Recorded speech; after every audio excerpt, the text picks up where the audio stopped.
Hey everyone, I'm Frank Quinn, Director of Preservation for Heritage Ohio, and welcome to our afternoon session of our Heritage Ohio annual conference.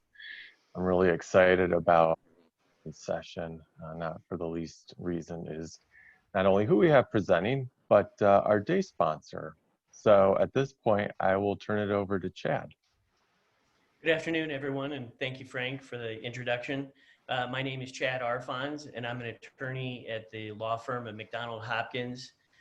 We're a full-service law firm with offices basically throughout Ohio and in the Midwest, and also an office in Florida.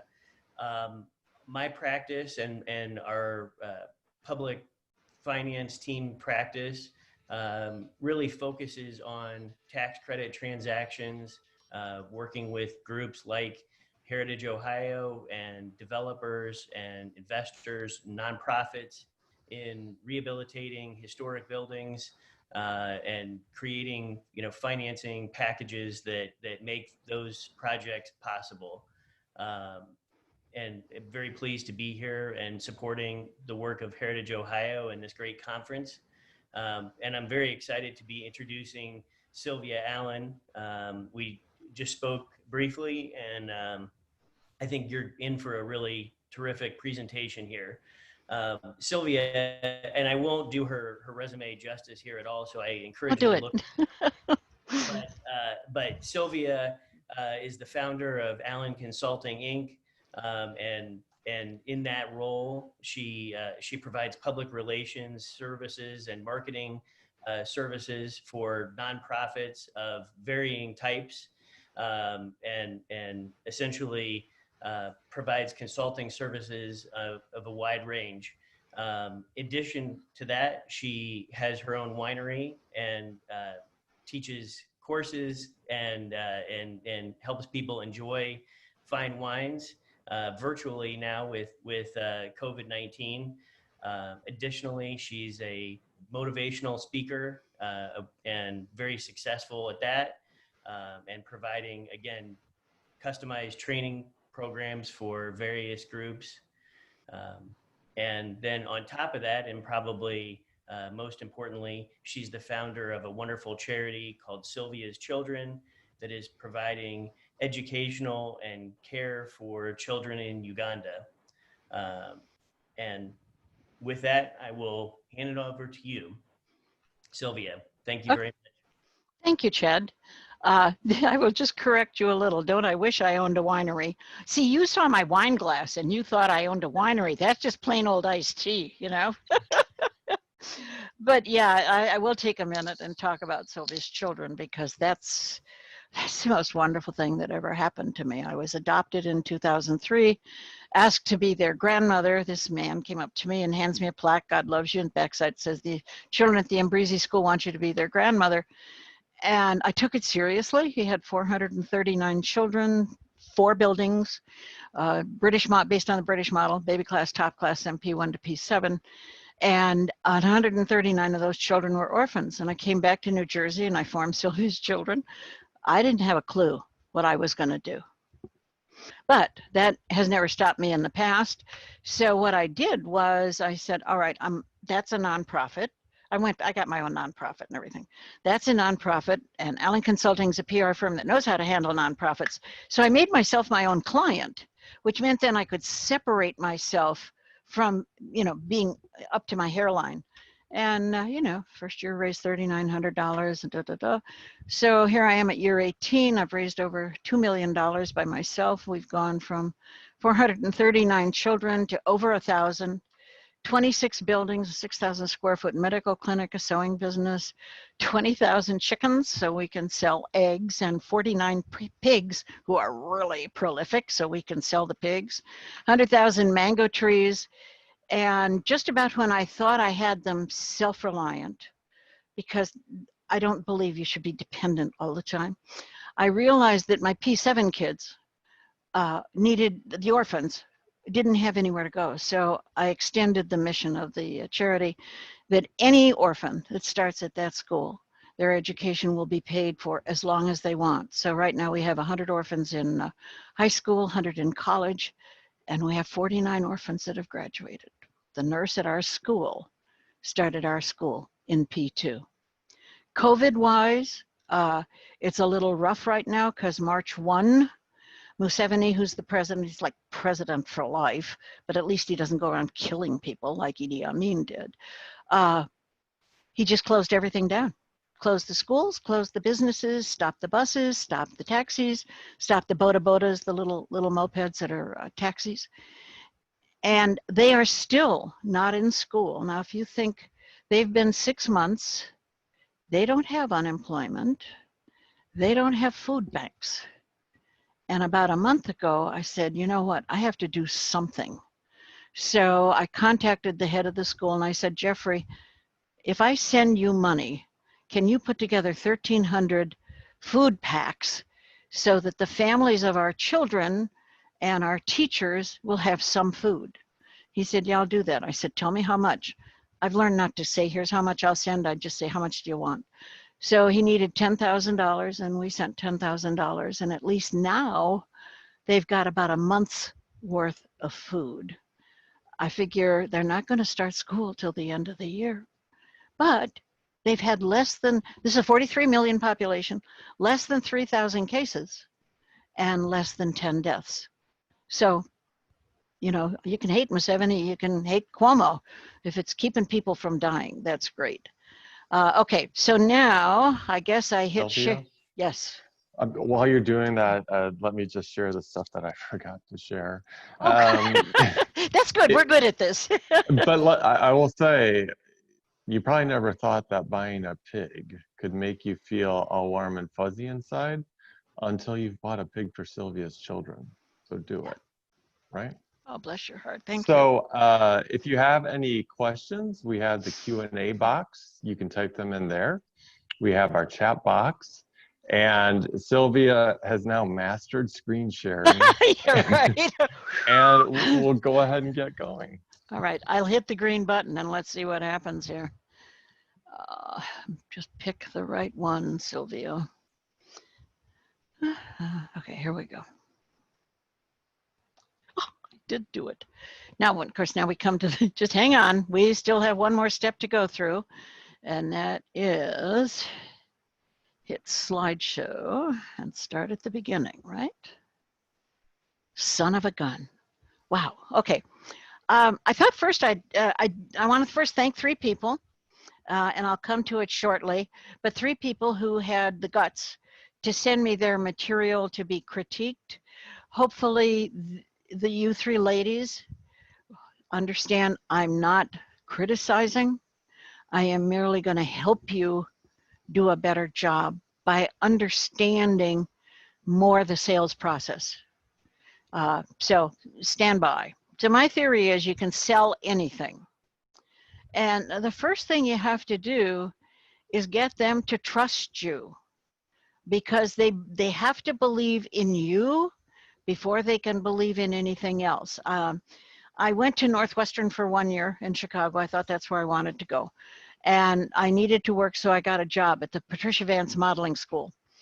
And I had the world's greatest salesperson, June Cabot. You know, perfect hair, perfect nails, perfect clothes. Nothing was ever out of line. Here was the 4-step process.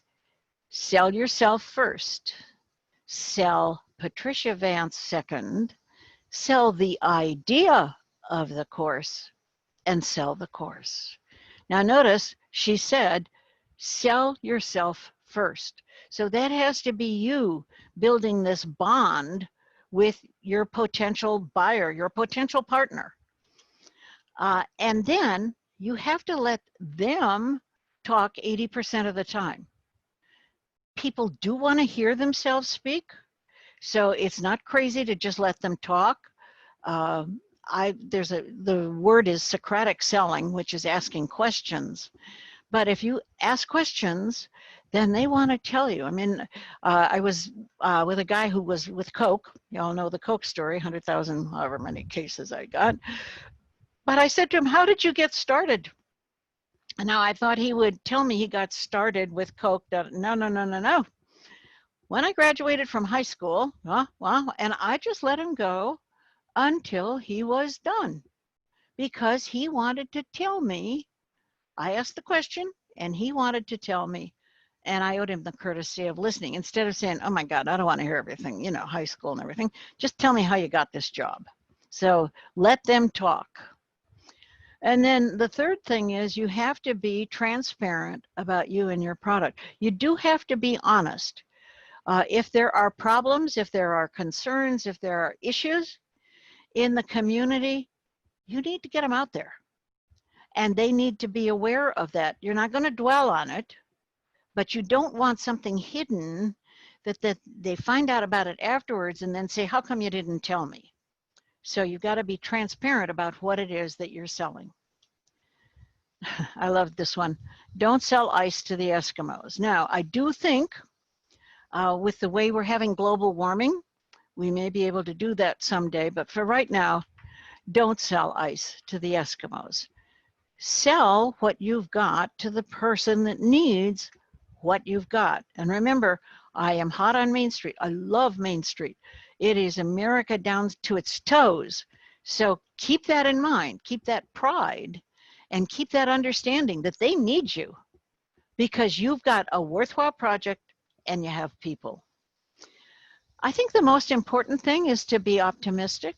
It's really hard right now, right? Revenue's not coming in. You've had to postpone. Remember, don't use the word cancel, but you've had to postpone events. You have businesses in town that may be going out of business. And that's sad, but you have to be optimistic. You got to say, we can come out of this. We are going to come out of this. I don't know when, but I just got a mailing today. Would I be willing to participate in a COVID vaccine test, you know, blind test? I thought, I'm usually pretty good at that stuff, but I think I'll pass this time. But they're already beginning to do all of that testing, and they're finally going to find out what's causing this, how to halt it, and we can go forward. And we will have learned some things in this time. We will have learned more ways to be creative. I think we've learned more kindness. I'm very happy to see the majority of people showing more kindness, and that's wonderful. Oh, that's great. Step 86. No, this is just step 6. When you are selling on the telephone, stand up because it clears your diaphragm. That's why all of this Zoom stuff drives me crazy, because I haven't figured out yet how to get that camera up high enough that I can stand. And then, I love this, just follow up till you drop. Just because somebody says no one time, that doesn't mean it's no forever. I've always handled this 4th of July event in Long Branch. 250,000 people on the boardwalk, on the ocean, spectacular event. And we have a electric company, Jersey Central Power and Light. I called on them every year for 5 years. And in year 5, I get in the mail a check. No note, no anything else, and all it said on that little reference line, Ocean Fest. So I called her. I said, Roberta, I take it you're going to be, a sand sculpting sponsor. Yeah. And they did it every 5 years. It was very interesting. And I always kept up with her. She's still she's retired. She's still a friend. We get together probably twice a year. She's very supportive of my school, but she also helps a very impoverished senior center. And so I try to help her with that. You've got to give them time to decide, but not too much. I think you're aware that sometimes they say, well, if it's a small business, I have to check with my wife, or I have to check with the committee, or I have to check with my board. Whenever they do any of that, I always say, why don't I go with you when you do this? Because you shouldn't have to do my job. But do give them time. You can't, and this is almost a gut feeling, you can't just cut them short or let it wait too long. So just take the time, be sensitive to it. I love this one. Brian Tracy says you have to get a 90 no's before you begin to get a yes. He says 10 out of every 100 calls are the yeses. So he gave an example once of a person who just counted their nose, and he figured, wow, I'm at 89, I'm bound to get a yes. So those are just some hints for how do I get off this? Close that. Ooh, I did it.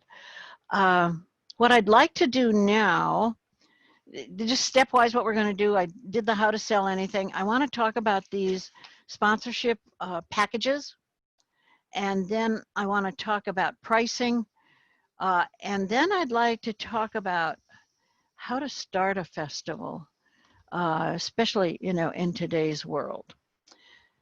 Okay, everybody sent me, I hope I can show this properly.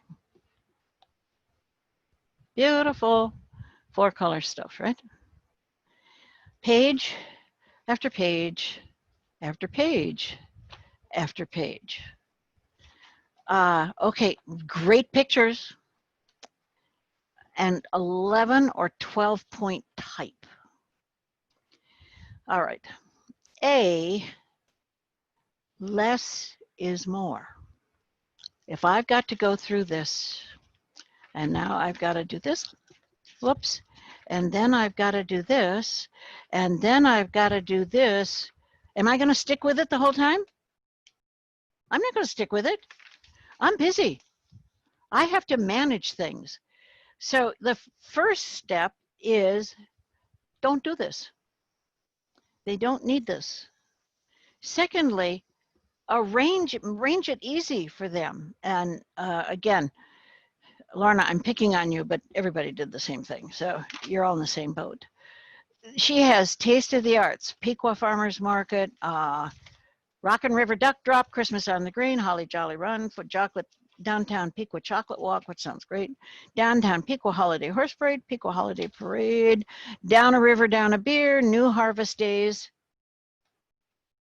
I don't know when they are. And when I'm thinking about spending money on marketing, I want to know, like Taste of the Arts may start in March. That's great because I may need an early start on things. But don't do this. Just don't do this. I usually do a calendar, you know, January, February, March, April, May, June. These are the events that we do. Then I do an asset sheet that allows them to see every single thing that we do.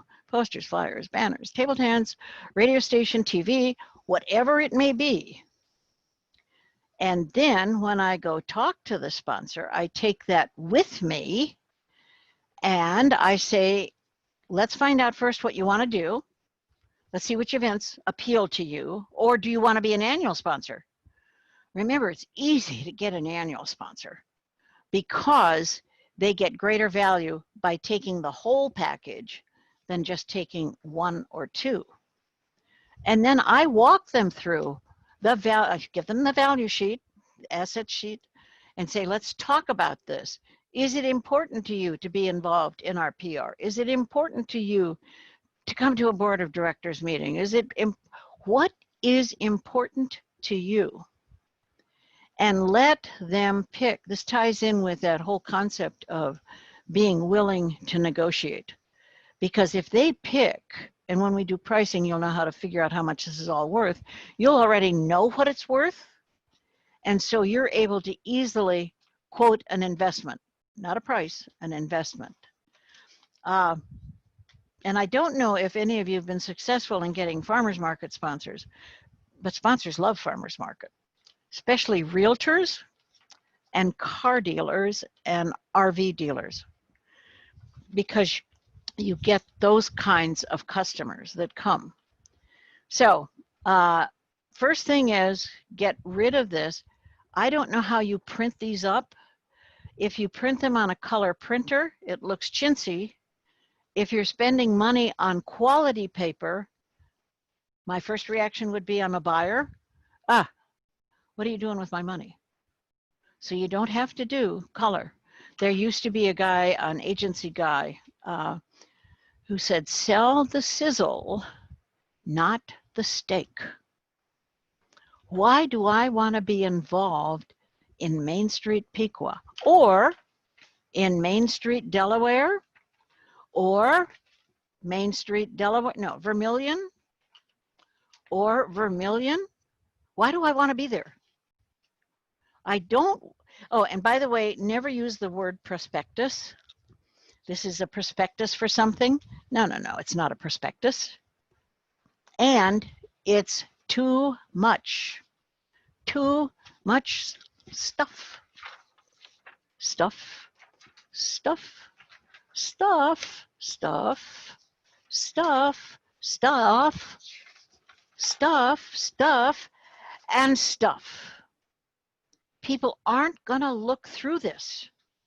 They're not going to take the time. So you have to, if you do your work up front, and never, by the way, never, ever mail these out unsolicited. Ever. Don't ever mail these out with a letter if you haven't talked to the person. Because what are they going to do with it? It's just as bad as sending an email. Click, click, it's gone. And I like the word partnership opportunities instead of sponsorship. So instead of sponsorship, use the word partnership, because that's what it is. You're helping them with their business, and you're helping them with theirs, they're helping you with yours. So it's a two-way street. Also, and Mary Lou, forgive me for picking on you here, she does hot diggity dog day. And she has, these are the fun sponsorships.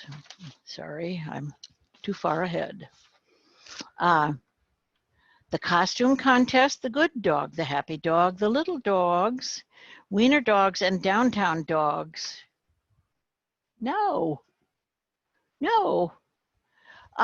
I worked with, I usually have radio stations as partners. And this year I had Beasley before COVID, and they were doing Bark in the Park, which is a dog event at the Lakewood Blue Claws Stadium. And I said to her, do you need my help? Oh, she said, yeah, my people are really having trouble selling. So just like her Women's Expo, I said, just let me do. Her Women's Expo had 30 vendors. She has a staff of 4, and I sold 11 of the 30.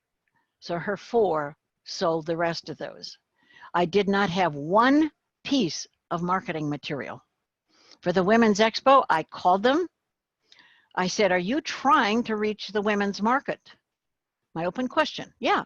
Oh, great. Then you're qualified to work with us on the Women's Expo. But if they said no, I'd have said, I'm going to go away. Same way with Bark in the Park. First place, if a dog comes, it has to have a person with it, right? And it has to have usually an adult, but maybe an adult with kids. So who am I going to go after? All of those, our favorites, the bath fitter and Anderson Windows and all of those people. And I sold 10 of them before COVID came along. Her people hadn't sold anything. And yet I was using the same price structure, nothing. I didn't have any of this because I talked to the people. Bath fitter, what do they want? They want customers. Kitchen Magic wants customers. The toy store wants customers. Purina wants customers. And you think about how you approach each one of those. With Purina, I had to say, who are your distribution channels? Are you with Petco? Are you with PetSmart? Who are you with? And who do you want to partner with? Sad thing is I had to return the money. That always kills me, So if you think about how to do these, you don't need pictures. Even if you're sending it to somebody in Chicago, you don't need pictures because you can take them to your website. Don't do this because it's too confusing for them. And if it's confusing, what happens if you get totally confused? You know what? I think I'll let it go because I don't understand it. So that's part of that, making sure that they get it. So that's, yep, go ahead. Well, so I just want to ask, years ago, I would do Main Street Vermilion's Main Street evaluations. And they Okay. had an event, forgive me if I mangle it, Mary Lou, but it was Ice Affair to Remember, I believe. And so It it was was what? wintertime. It was called Ice Affair to Remember, I Okay. believe, or just Affair to Remember. And it was a wintertime festival. And I think a big piece of it, big component was ice block carving, if I remember Ah, correctly. okay.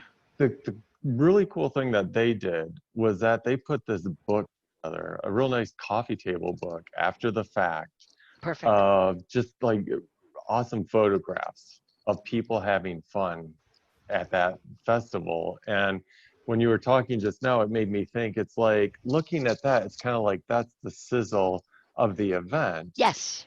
but it's kind of hard to lug a coffee table book around to all my prospective vendors or sponsors or oh my God, partners. Oh, you are I'm gonna easily have to, trained. I don't know. But so anyways, I was just thinking that was a great example from Vermilion about here's the sizzle and you start with Yeah. that. Yeah. And what I always do when on any events, I say, have you ever been to whatever it is? Yes, I have. Ah, terrific. Then you already know how great it is. No, I haven't. You're kidding. Well, we have to get you there because you've got to see how this works for you. You know, it's like, again, with my Allaire Historic Village, I can be very excited about it because I love the fact that it has been restored. It's not recreated. It's not a mock-up. It's real. It's where these people lived and where they worked. And there's the bakery and here's the little houses they lived in. There's the foundry and everything. Well, if you can talk about that and you talk about it that way, are they going to get excited? Of course they are. It's I don't happen to be a dog person, but that does not mean that I can't sell people on a dog event. How, you know, every size dog you can imagine. And it's always funny to me that the littlest dog comes with the biggest person. You know, it's some great big bulky guy and he carries this teeny tiny dog. But again, fun. Make it fun. It's not a chore. And you're doing something for them. You're giving them something that could be fun. I was thinking about your dog days, and I was thinking about social distancing, and I was almost thinking you should do a dog walk, you know, a sponsored dog walk. I'm not quite sure how we'd pull that off. Okay, I am going to try now to do an, oh yes, I did, I got it. Ooh, ooh, ooh, that's so exciting. All right, so I want to talk about sponsorship pricing. And this is really hard to do. And I know some of you have been in my seminars before, and we've talked about it. It's hard to get your arms around it. The reason you need to do it is that when you're marketing something, let's say you're marketing dogs or whatever it is, and you have a $4,500 price tag, what's it really worth? Is it worth $4,500 or is it worth more? It should be worth more. Whatever you're quoting, it should have double the value. In most cases, you underprice. You way underprice because, again, I'm looking at the dog thing. For $500, they get the store. You don't want to do that either. So if you can price out your sponsorships properly, then if they challenge you, you're very comfortable in answering. Everything in this is worth twice as much as what we're quoting you. So you can always return minimum 2-to-1 return. Key thing is you have to believe that what you have has value. You have to firmly believe that your Main Street program is phenomenal. It's making a difference. And it is. Every Main Street program is making a difference in this country because they're bringing these communities back to life. And look at all the people that now can work from home, work remotely. Again, at my building in Aiken, I just rented to a couple who moved from the Twin Cities, Minneapolis, 120 miles south, up to Aiken. And he has a consulting business and he does everything via Zoom. She said, we love it. She said, we can leave here, we can be at the lake in 10 minutes. So as long as people can do their job wherever they are, and your small community is a better place because it is more kind, it is more loving. There's little problems, but basically it's very supportive, and believe that it has value. So that's why we do pricing, so that you know you're doing it fairly. And the other thing you need to do is when it's over, you know the old thing, tell them what you're going to tell them, then tell them what you told them. You have to put together a report that says these are all the pieces I gave you. This is the quantity of all of that. This is the value of all of that. And show them that it's a minimum 2 to 1. The first time I ever did Ocean Fest with a sand sculptor, I think I charged $7,500 because I had to pay the sculptor. When I did the measured marketing value, it was $113,000 in value. That was the radio, the TV, the print, 250,000 people, all of that. Well, needless to say, the next year I went to them to see if they would either move up, move up a little. I always say, I'm going to move you up a teeny bit, or I would have to take some of it off, because you really can't do almost a 15 to 1 return on that investment if you're being fair to all of them. So a post-event report is really great. And this is where, if you want to, those of you that love to take pictures, you can do that. Don't do pictures and stuff and pictures and stuff and pictures and stuff, but you can do a photo album at the end. Here we are with the art show, here we are with this, here we are with this, but give them the facts at the beginning. So, and then the other thing is, and I'm sorry, ladies, again, I'm picking on you, but thank you for trusting me. Don't do packages. Don't do this. Here, you could be a big dog and here's all you get, and then you could have the costume contest, here's all you get, blah, blah, blah, blah. No, no, no, no, no, no, no, no, no. Do you want to be part of Hot Diggity Dog Day? And you talk to me about what you want, and I will customize this for you. And then if they want to name it something, let's say their favorite dog is a Labradoodle. I don't know. It's Labradoodle Day. Fine. Labradoodle Day brought to you by XYZ Garage or whatever. Maybe that's part of the benefit of the sponsorship. You get to name it after your dog or whatever it is. We've talked before, remember when this morning we did event benefits checklist? I always have an event benefits checklist for everything that I do. And I put everything on there, all the things that we've got. And with everything, with electronic, with radio, with TV, with print, with on-site, we have tons of opportunities for them to take advantage of to get their name out there in a cost-effective way. And then we do everything based on cost per thousand. That's cost per 1,000 impressions. And then, of course, when we're pricing things, we have to be flexible. So somebody once asked me if I made these up, and I said, no, I really didn't. There's several people in this industry that I really respect. One of them you heard me talk about this morning, Howie Freeman. He's a hard worker, he's really smart, he's very clever, and he's very honest. And I asked him about some of the different areas, whether it was posters or flyers or banners or whatever. He gave me his feedback. I interviewed media people, radio buyers, TV buyers, billboard, American Association of Billboards, so that I could use the language of the buyer, which is how they buy media. And we can compete on a level playing field. Quite often people don't understand what I call the amorphism of sponsorship, because it's kind of like this. I always say it's kind of like PR. You can't get your hand on it, so that this brings it down to something you can touch and that you can feel. And it's easy. I mean, once you get doing it, at the beginning it's not, it'll drive you crazy. We're getting a couple questions in. Perfect. I'm ready. All right. John asks, do you recommend having a binder or book to take with you when speaking with potential sponsors that outlines benefits of each event as well as photos of that event?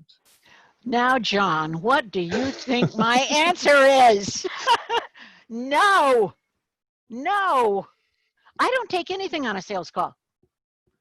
I don't take anything. I take my brain, I take my mouth, I take my ears, I take my heart. Period. I would rather paint word pictures. Yeah, you know, one of the years, I don't know if you know this, but in 2007, I rode in the Iditarod because they had asked me if I would help with sponsorship. And I had to, and I just the first 11 miles, you know, I didn't go 1,100 miles with dogs and sleep in the snow and all that. That's not in my bailiwick. But I had to feel it. And in selling it, I never did anything except say, can I share with you what it's like to be on the last frontier? And to me, the last frontier is the Iditarod, because it's just man, an animal, and the elements. And the world is watching, and they're watching with excitement and enthusiasm. Do you want to be part of that? That's all words. I have no pictures. I don't have pictures of the dogs or anything. So that's a long answer, John. No, don't do that. You'll just overwhelm them. And it takes attention away from you. You are the person. You are talking to them. Okay, now, John, I want you to look at this. What happened to your eye control? Your eye, this, you lost it. You don't want to do that. Okay, Frank, another one? That's great. So Jenny has every organization's dream question for you. What do you do? Oh, I can hardly wait. What if a sponsor or two want top billing? Get them to bid. If a sponsor wants top billing, they want to be the title sponsor, correct? Or at least presenting sponsor. A lot of communities, when I worked with Freehold Center Partnership wanted it Freehold Center Partnership 4th of July, presented by, but the presented by was the most expensive. Mm-hmm. And I would offer it, I always offer the top billing at much more expensive than a 2 or 3 to 1 return. It can be 1 to 1 return because it's blocking you from getting any other money. So if you've got a top person, and remember, you can always come down on the money. You can say, the title sponsorship of this is $10,000. And then the 2 most important words in your vocabulary, shut up. Just because, and ladies, I'm going to pick on you a little bit more because women tend to fill in the blank space. Just sit there. Just sit there. Now, if Joe Blow finds out that that is $10,000, well, I'll match it. Now you're in a problem because I don't want to get in that game. My tendency is to do this. Here's number 1, right? He said 10,000. Number 2 said 10,000. Do you want to do it year 1 or year 2? Because you get first choice because you came up with the money first. Then you get the other one. But aim it really high. Mm-hmm. The worst that can happen is they say no. Okay. I hate it when you've got 2 of them. Well, yeah, I hate it. What a problem to have. Yeah, exactly. What about, okay, so we're coming up on the last quarter of 2020, 2021's coming up. So is it time now to look at selling for the entire year of 2021? Yes. Approaching absolutely. someone about the whole next 12 months of, okay. Absolutely. And that's easy. Because what I said, because at one point I handled 5 communities in New Jersey, and they were like in every corner of this Monmouth County, which was great, because then I would go to a sponsor and I'd say, do you want to own Monmouth County? In January, you have this event in Freehold, and in March, And what I did was, instead of narrow, you're going to be, again, I'll pick on something different, not just dogs, because dogs are okay. Postcards. The postcard project has a beginning, middle, and end. An annual sponsorship starts in January because you start promoting your events and your activities. You have other things that are going on. Maybe you've got a blog going on, and it goes all the way through Christmas. So you have a sustained, ongoing marketing story that doesn't let up. So they're constantly associated with the community. That's a horizontal sponsorship. The minute you go to these others, they're vertical, and they do have a beginning and they do have an end, but it's not the year. So absolutely, and get in. When somebody says to you, oh, come back to me in a couple of weeks, I'm working on my budget. No. I need to talk to you now, because I need you to get us in your budget so that we can go forward with a plan for you. So get in there ahead of them. I hate that when they blow you off, because the minute they blow you off, you're going to come in at the end and then fight for whatever it is. So one last quick question. Sure. So we work with a lot of Main Street programs that have a single staff person, paid staff person, the executive director. And you could get into this so much that you could be your own full-time marketing and promotion and sponsorship development manager, while you're still supposed to be, directing the Main Street ship with your other 40 hours a week that you work. Other 40. So how do you, how do you manage your time? Exactly, with boards and committees also pitching in. Well, I'm going to do a commercial. Okay, this is a blatant commercial. You hire me, and you hire me on straight commission, and I take it off your shoulders, and additionally, I do some of your marketing. Okay, now set that aside. And when I say straight commission, it's a 50-50 split. I've been doing that a lot with people. They say, oh, I can't pay you. I said, you're not paying me. Somebody else is paying me. I'm just finding the money for you. It's just easy, Right. easy. I think too, and maybe you already do this, Frank, do you do shared leads among all of your members? Let's just take as an example, I'm calling on Harvey. He's got the Ford dealership, but Mary, you're over here. You could call Harvey and ask who the Ford dealership is in your community, and it cuts out some of that cold calling. Mm-hmm. I love the shared idea, because everybody wins on that. And then the sad thing is, you have to let something go.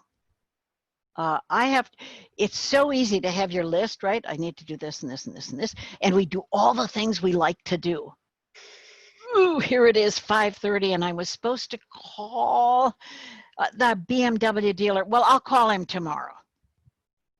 And then, like Macbeth, tomorrow and tomorrow and tomorrow breeds this bitter pace from day to day. Even if you just put on your calendar, sell. Okay, so Monday, and don't do it Monday morning, because people are going crazy Monday morning, but maybe you put 4 to 5 Monday. That's all I'm going to do. And Tuesday you do 10 to 11, and Wednesday you do 1 to 2. Change the times up. The amazing thing for me is I have found Friday morning, and I would think it wouldn't be good. Friday morning is a good time to catch someone. The other thing is, in a small community, Saturday morning might be good. I can't tell you to not do your job. You have to do your job, but you may have to put a couple things on the side, because you need to get the revenue. And once you've got the revenue, now you just do servicing. Like when I handled Freehold. Freehold is a population of 10,165. My annual sponsors were 150,000 in cash. I had 300,000 in trade, and then we had, vendors, the street people, the food people, the craft people, and all of that. And I'd get all that done by December.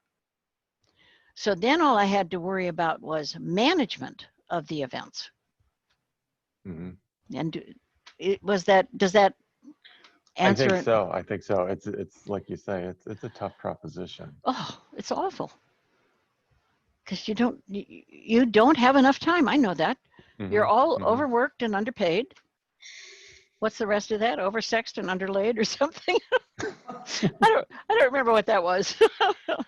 Yeah, I would. Yeah, I don't know. I wouldn't know about that. So that's cute. So these are the dollar amounts. Like posters, what I did was I called the Direct Marketing Association. And I said, if I'm doing a direct mail piece, because I figure posters are kind of like that, what's the value? And he said, $35 per thousand. Okay, fine. Remember, we're talking impression value. And so all of these numbers, like radio, TV, and print, I just took rate card. Obviously, we're going to take tickets off. We're not doing that. Tickets, no. Booth space off. Social media have priced very low, because I still haven't come up with, and nor has anyone else, a definitive way to measure the impact for a sponsor of their Facebook listing, nor the impact for a sponsor of Twitter or Instagram. You can measure the impact with the website, because you know about your unique visitors and everything, but the other stuff is kind of fuzzy. So I make it a very, very cheap cost per thousand impressions. So this is the form you should use. Now, if I had a way to do a Zoom whiteboard, I would be able to do all of this, but we're gonna walk through this simply. And maybe you can do it just on a piece of paper, and I'll just tell you how I do it. And I'm gonna take, if I may, I'm going to take sponsorship opportunities with Main Street, Delaware. I hope that's okay, Carolyn. And put in not the events, but I want to pick through the events and see what the assets are that go with it. And the assets for each event are fairly consistent, right? Some get radio, some don't get radio, some posters, not posters, but it's fairly consistent. So what you can do, again, I will take Delaware, because this one, she has tons of events, just tons of events. I want to see the whole inventory, not just for First Friday, not just for Progressive Kickoff, not for that, the whole thing. And so in that first line, let's say it's posters. I'm just going to make this up. Taking all of those events, how many of those posters do you make? And I'll just give you a simple number. I want you to write it down. You're going to do 100 posters. Then you have to step back and say, where are those posters going? And what is my estimated traffic for those posters? And how long will they be up? So let's say we have 100 posters and we're going to put them up for 10 days. So that gives us now 1,000 poster days, right? 100 times 10 is 1,000. How many people estimated will see one poster in one day? And I'm just going to make it up. Let's say it's 50. So we multiply 50 times the 1,000, and our impressions then are 50,000, right? 50,000 people have seen this. That's $35 a thousand. So take your 50,000, divide it by 1,000. Remember, we have to get down to cost per thousand, and multiply the 50 times 35. And I think it comes out like 10,000 something.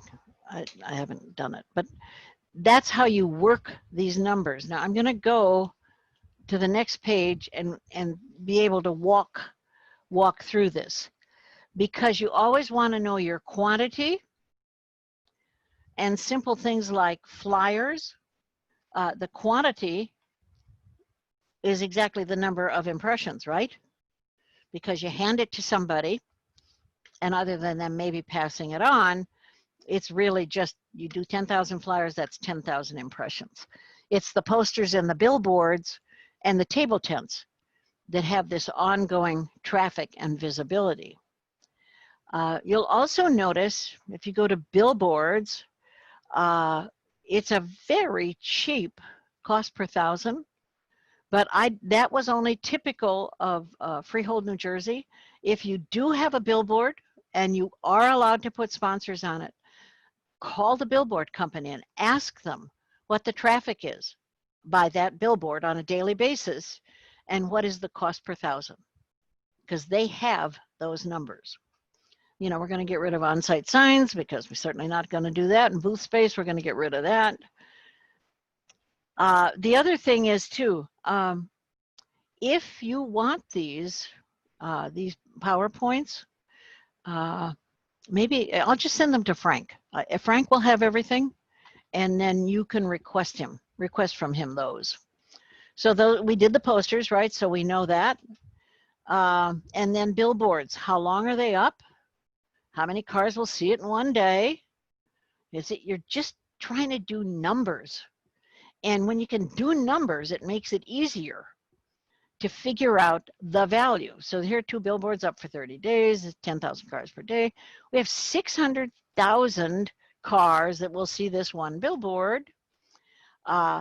Here in New Jersey, I take that 600,000 divided by 1,000, right? Because we're still doing cost per thousand, and I end up with 600 times $1.50, and that's $900. There we go. If you can ever do table tents, they're phenomenal. Number one, I'm sure some of you have been in restaurants where they have table tents, certainly in bars, right? They have the table tents. And what do you find yourself doing? You find yourself reading them, right? You're sitting there and you go, okay, well, what does this one say? Well, that has value to your sponsors, but you can also reach so many people because you have to figure out how many people a day. You've got a restaurant with 10 tables, 4 tops, so that's 40 every time it turns over. So let's say it turns over 5 times, that's 200 people that saw those table tents in one day. It really makes it, it's extraordinary. And this number of 75 per thousand, I have been told it's low, it's too low, but I would always rather be considered too low than exaggerating it. But table tents are phenomenal. On site, we're going to get rid of it. So when you have this, it allows you to know the value of what you are selling. And then you can validate that. Okay, here are my numbers. Now, don't ever show them these numbers ahead of time. You don't say, here's my matrix, here are the numbers. And for those of you that are analyticals or amiables, your tendency is to do just that. And you don't do that any more than when someone says, can I see your budget? And I always just say, not a problem. Can I see yours? Because the budget is irrelevant. You're not delivering a budget. You're delivering assets that have value. And also when you do these numbers, it helps you believe in the value. And then you have confidence that you're presenting it properly. You're not saying your sponsorship will be $4,000.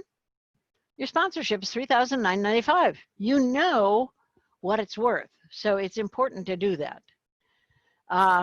And then what I do is I just take, when we've run that matrix, I just take and add up all the numbers and then divide it by 2. And that's the suggested investment for the sponsor. And I've had people say, well, Sylvia, I can get the radio cheaper than that. And I say, you probably can, but you can't get this whole package cheaper than that. And they'll try to pick it apart, and that doesn't work. So Sylvia, yes. Quick question. You haven't mentioned the use of social media much in your presentation, and I guess in general, what are your feelings about social media Oh, as you a have, benefit to the sponsorships? That's the qualifier. I don't know. And there aren't people that know, because here, let's say we've got ABC Chevrolet mentioned in the Facebook posting. Let's take Alaire, 20,000 20,000 followers. But how many people saw that?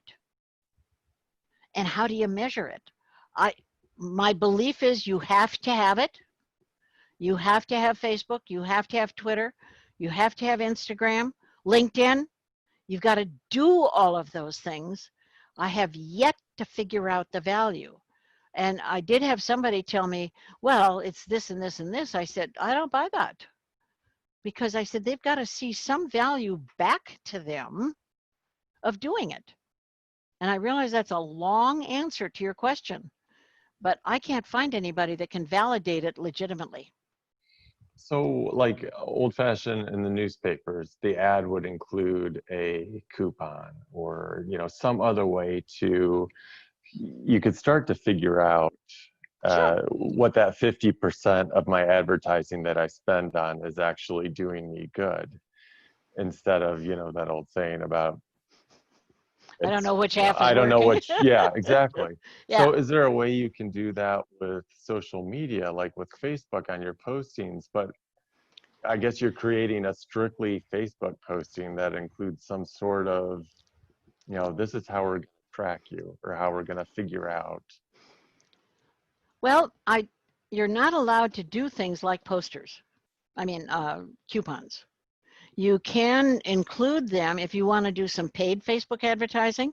You can include them in that, and that has some measurement value. But in just the posting itself, you know, make sure you come to Alaire Village and stop by the New York Life booth. You can register to get a $50 gift certificate to the Alaire gift shop. Now, you could, like I heard a radio commercial this morning on satellite, and they said, make sure you mention XM. So we might be able to add that in, right? Make sure you mention ABC, right, whatever the case may be. Mm-hmm. We can't guarantee that the people, A, saw it, B, will do it. So that's a long answer, and I'm sorry, but I have yet to be able to find somebody who can definitively tell me, here was the power of Facebook, of Twitter, of Instagram, without anything else. It's really more like a total marketing surround. You have to have all of it because everybody communicates in a different way. And maybe, I'm sorry, this is long, but maybe they saw it on Facebook, but it was the radio spot that woke them up or the newspaper ad that jolted them. And that's why you have to do all of these things. You can't do just one thing. Because so then I'm sorry, go ahead. That's right, you can't reach them all. Go ahead. So I was just going to say, I'm going to show my Facebook ignorance here with this next question. Isn't a way to measure via Facebook by having a Facebook pixel in their ad? I do not know what a pixel is. Is it like, I'm going to show my stupidity. I don't know either. Is it like a QR code? Well, I wonder, Julie, if Julie, you could expand upon that pixel. Make us smarter. Devin, help. So, okay, we'll circle back to that one later when we've all been educated about what. Okay, that's good. Okay, so all Julie says it's like a code that you put in an ad. So like a QR code, I guess, that you can scan and. Okay, and utilize. is that in Facebook, in your Facebook listing? Or is that in the ad you're placing, or is that in your radio? Where does that pixel show up? Very good questions. So I guess what we could do is maybe unmute Julie. I would love to hear Julie, yeah. I would too. Let me see. Julie, would you like to talk to us? I think I've oh wait, unmute. Okay. There, you had her for a brief moment. Almost. I must have like a 10-second delay. Can you hear me? Yeah. There you are. Yay, Julie. Okay, let's try it again. So I know that it's an analytic tool that allows you to measure the effectiveness of your advertising, and it helps you understand the actions that people take on your website. So you can use your pixel to make sure that your ad is shown to the right people. And if you go into Facebook, into their ad area where you create ads, there is a spot where it says, you know, do you want to put a pixel in this ad? And it's really like a code number.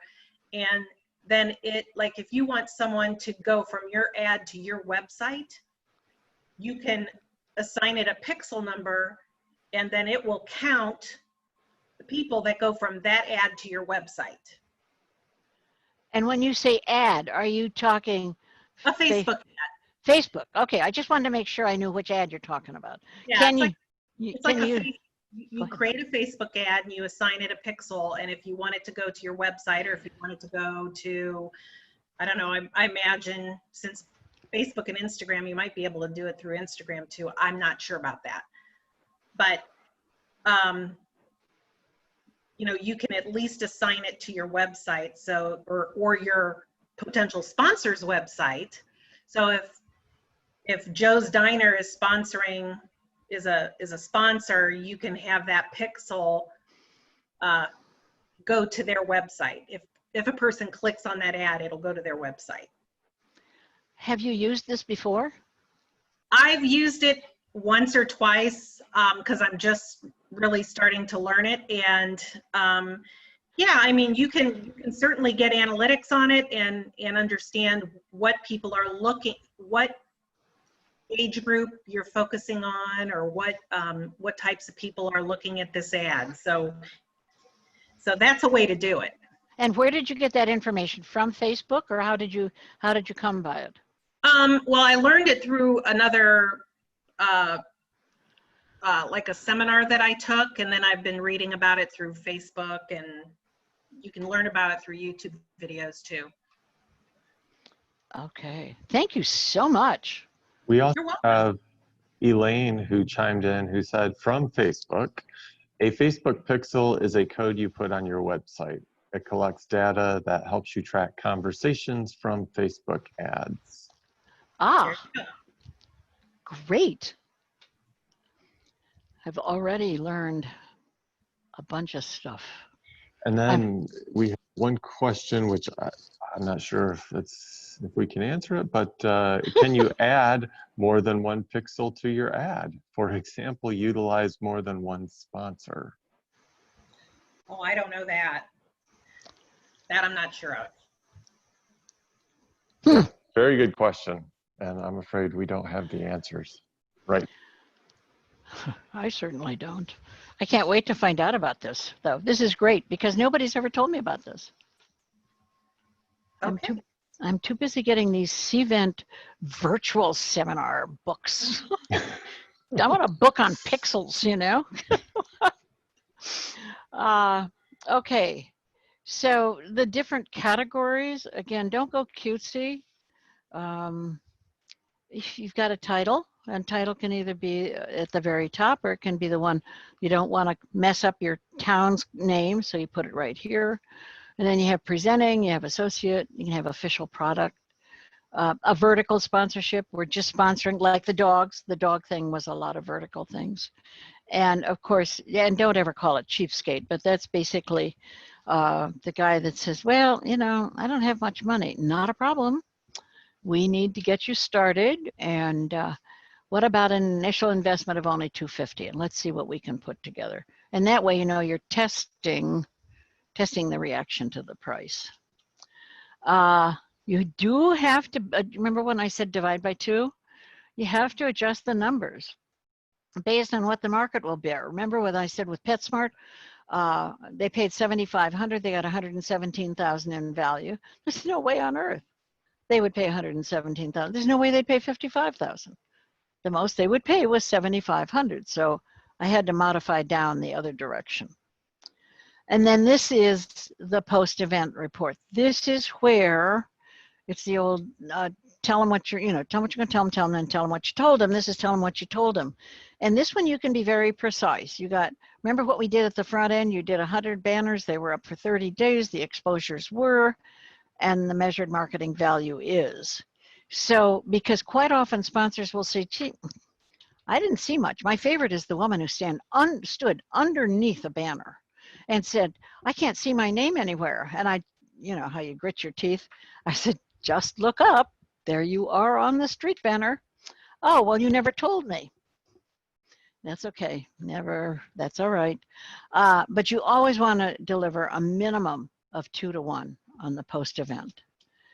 And then this is how you do it. I just talked to you about it before. The impressions, the cost per thousand, the value. And it's a simple report. You don't have to get carried away. If you feel like you have to do pictures and everything, when you do the post-event report, I use a pocket folder, just an Allen Consulting pocket folder.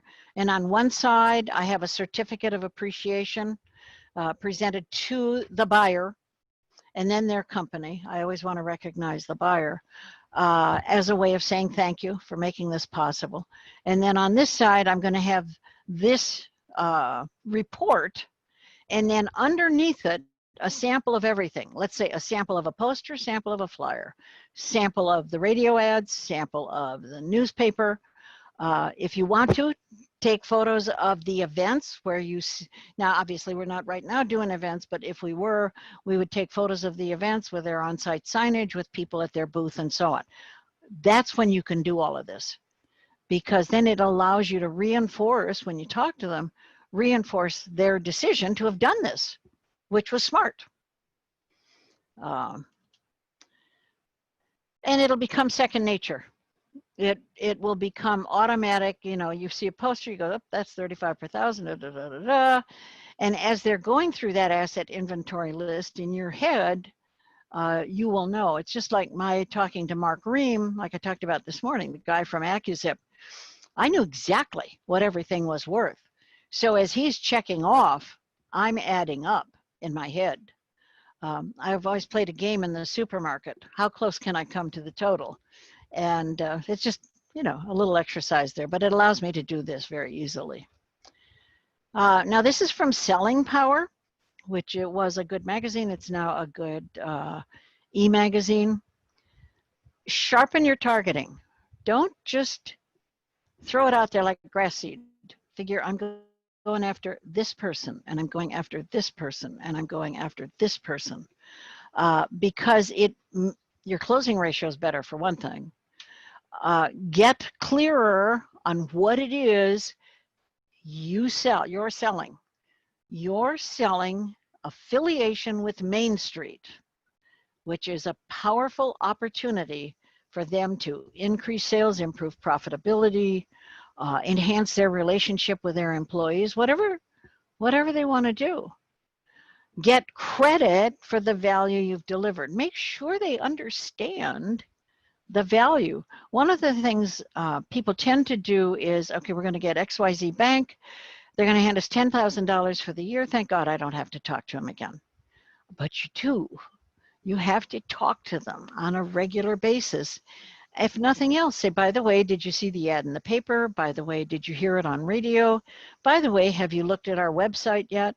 And whenever you're doing anything with their logo or their name, always get them to sign off on it. It's very easy with a PDF file and email. Just get them to sign off on it, because you don't want to have something be wrong and have them ranting and raving at you. You do have to create some sort of urgency. We really need to get going on this so that you can maximize what your investment is. That's really how you talk about it, how you can maximize your investment. Sharpen your competitive tactics.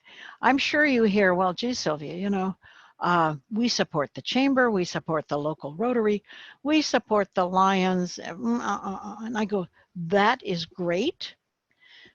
And they are all an integral part of this community, but our community is the overriding umbrella for all of these people to be here.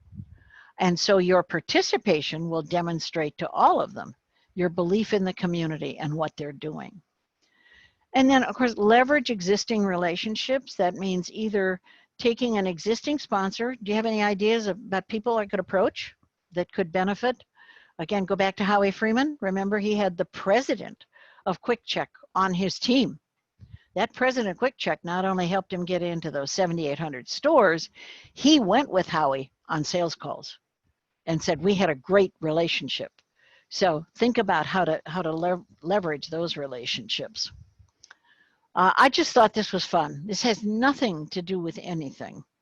But 10 ways to tell you've been in the event business too long. Of course, my favorite is you can go an entire weekend on hot dogs and chocolate fudge. Number 2, you know the names of 200 show buildings, but have no idea which one you're in right now. AAA calls you for directions. You wake up at home with no idea who that is in bed with you. You can endlessly debate the merits of Econo Lodge and Motel 6. Every time you pass a Ryder truck, you look back to see who's driving. A $12 lunch consists of a hot dog and a small iced tea. You threaten to slap the next person who says it must be nice to only work weekends. We understand that, don't we?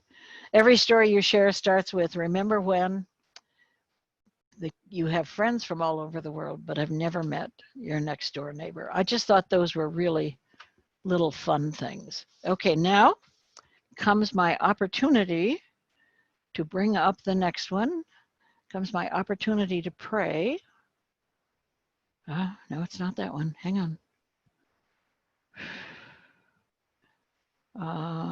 Gavin, you're right there. What am I doing wrong? No, he isn't there right now. So again, share screen. Oh, have returned. Oh, okay. Oh. Okay. No, I got it. Blessings. I got it. I had it. No, we did that one. Okay, we don't want that one. Nice try, Sylvia. I did have it up there. Okay, so I lost it. So take a minute and fill space. Tell you what, this is a great opportunity for us to remind all of our conference attendees Okay. that you are getting a daily email from Heritage Ohio on the conference. Each email contains the links to the recording from the prior day.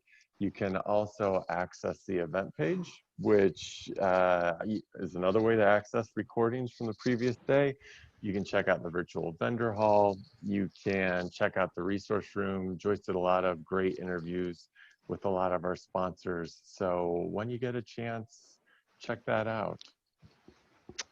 And of course, and thank you very much. I've totally lost me. I have no idea where I went.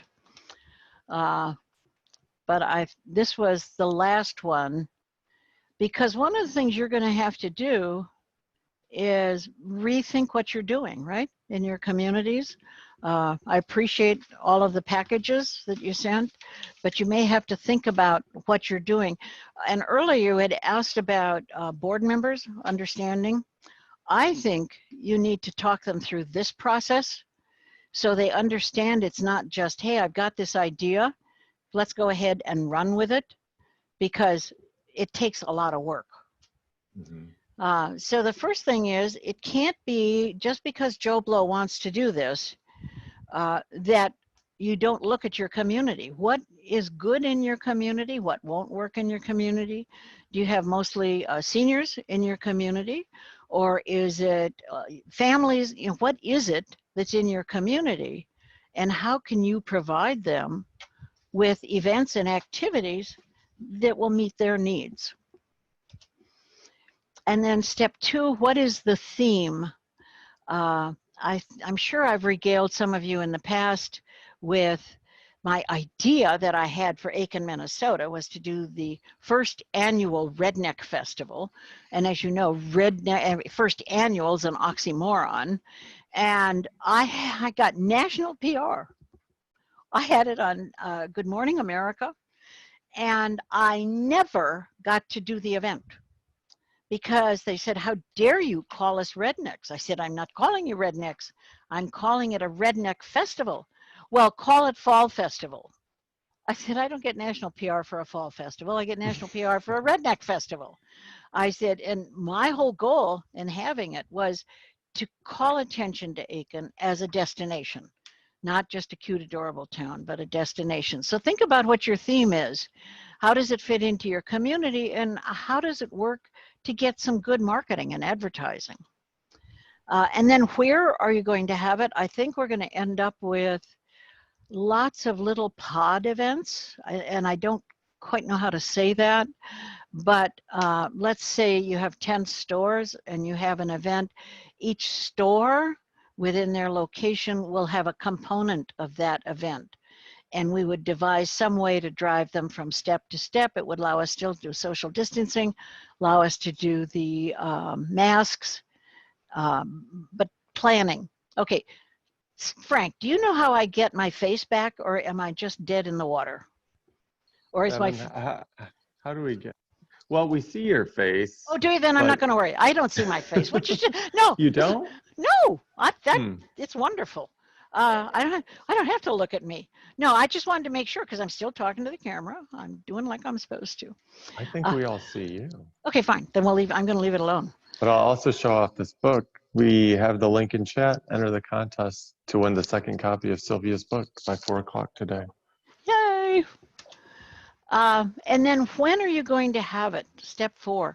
Don't pick conflicting dates. Find out what's going on around you. What's competitive with what it is that you're doing. When I was going to plan my Waretown Wine Festival last year, I found out that there was another event in at this Allaire Village. Well, I said, I'm not going to plan an event that goes up against it. Let me put it a week later.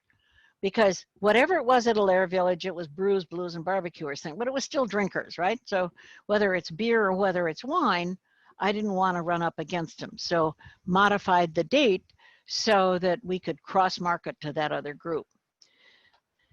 What is the size of your event and what type of event? And I wish I could tell you, I have ideas for hybrid events. I do have some ideas. Take, for example, the North St. Paul, Maplewood, Oakdale Rotary, which I belong to in Minnesota, because with Zoom, I can go to any meeting. They do their annual clay shoot. Now, if you don't know what a clay shoot is, it is they shoot off this little thing, like this little round thing that's clay, and shoot it. And you have to be accurate in all of that. And I explained that to somebody here in New Jersey. They're looking at me like I'm nuts. So I thought, I'll leave that alone. And they work in teams of 4. So they have taken the gun club that has this, and 4s can go. They'll register, they're a team, they pay their fee, they shoot, and their score is posted. At the end of the month, we see who the winner is, and then we do a virtual celebration, and they can, they can bid on all of the auction items and everything. And they're doing it this year. They've started it now in September. I'll be very curious to see how it goes. But it tells me, why couldn't you do that with a golf tournament? Here's a foursome. Because last year, I helped the golf tournament for the Friday Morning Optimists. And I got a big lesson about how golf tournaments run. I thought they ran totally differently. So you take your foursome, and again, they play at the club, da-da-da. Part of their money that they pay means they get lunch that day or whatever the case may be. You'll work out how it is. But again, then you can say we do our golf tournament. Because one of the problems with associations is they don't have any way to raise money except through events. And really, although your membership and you're partially funded by your town, you're in the same boat. You need events to generate revenue. So looking at what you've got, how can you break it up? What can you do that's different? How can you make it so that people can access it? Like I'm here and I want to access the Fort Myers Art Show, I can do it, or I can be there for the Fort Myers Art Show. What can I do? Decide if it's free or gated. I doubt very much if we'll see much in the way of events where you have to pay a lot. I will tell you at Allaire Village, if you want to walk through the village, it's a $5 charge. It used to be free, and they've been so devastated by this COVID virus that they had to charge a fee. So the first day that they were charging money, I sat at the gate because I thought, I want to see people's reactions. They didn't care. They're still willing to, they want to come and be there. So there's a fee. Okay, fine. I'll pay the fee. Remember too, if it's gated, sometimes those tickets have value to a sponsor because they can put their name on it. Then what is your budget for this? Always remember to overestimate your costs and underestimate your revenue. Overestimate your costs, underestimate your revenue. I belong to a church here in Homedale Community United Church of Christ, and I was on council. And I kept saying to them, you don't want me on council because I don't rubber stamp everything. So they wanted to add, they wanted to put on $1 million addition. They only have 125 families in the church. It's only 2/3 full when you can go to church. And they wanted to put on $1 million addition thinking that would bring more people in. And they're sitting and they're having this discussion. Do you want to do it? Oh yeah, I want to do it. Da, da, da, da, da, da, da, da. And finally, the head of it said, Sylvia, we haven't heard from you. I said, you don't want to hear from me. He said, what do you mean? I said, you don't want to hear from me. Well, what do you think? I said, we're crazy. We don't have the money to do it. And the guy that had done, and I said, by the way, your numbers are wrong. And the guy that put the budget together said, how would you know? I said, your expenses will double and your revenue will be cut in half. Yeah, what experience do you have? I said, you mean other than renovating a 1720s house and a 24,000 square foot building? I said, I know how that works and we shouldn't be in the hole. I said, that doesn't mean I'll leave the church. You know, people, if they couldn't get their own way, they left. I'm not going to leave, but guess what? This has been 3 years. Are they struggling? Yeah. Who are your suppliers? Sometimes suppliers will be sponsors for you. Like you might be able to get a tent guy, half barter, half cash. A sound guy may benefit by having a sound system. I did some work with Pier Village, which is a Piss Elegant shopping area down on the ocean, and they had a skating rink. And I called one of my guys and I said, do you want to barter the audio system in return for all the marketing? He said, absolutely, that'd be a great idea. And then of course you've got permits and venue requirements and all of that. Always find out ahead of time. Don't be surprised near the end. What services do you need? These are precious. DPW and police, who are they? Who are we getting? Are you going to be charged for it? There are some communities where I've worked where I've paid a fortune for that. Others where the community provides it because they want to support the community. Then our marketing requirements, signs, we're going to talk about signage always. I'm a fanatic on that. Develop a crisis PR plan. When I handled offshore powerboat racing, we always had to have the what if factor. What if there's an accident? Because when you have an accident on the water, it's pretty bad. And when you have that, and all the people that are working, your volunteers and everything know that crisis PR plan goes just to one person. If you're just the one person or you're whatever, but a single source to solve any of those. And getting back to you, Frank, yes, develop the social media. You have to have it. It has to get out there. I'm just happy to know about pixels. I'm telling you, the minute I'm done with this, I am going to find out about Facebook pixels. But you also have to use traditional media. People are still listening to radio, still people are watching TV, still people are reading the newspapers. So you still have to have traditional.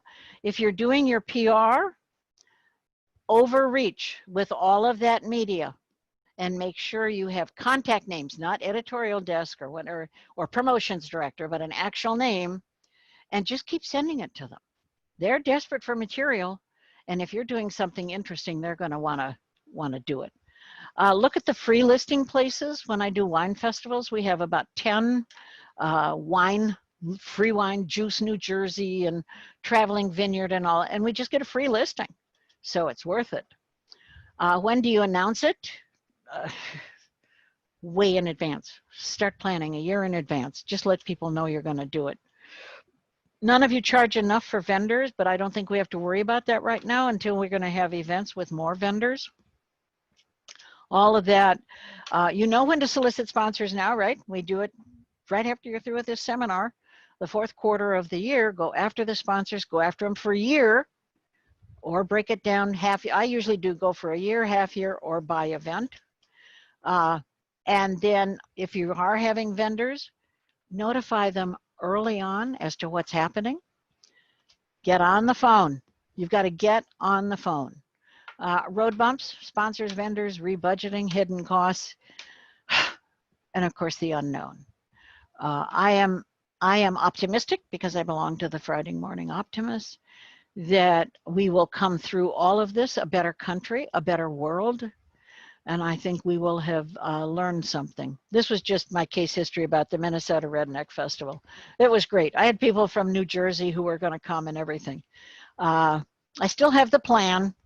Maybe if there's a town that would like to do the first annual Minnesota Redneck Festival, I know, not Minnesota, first annual festival, first annual Ohio Festival. And I wasn't calling them rednecks.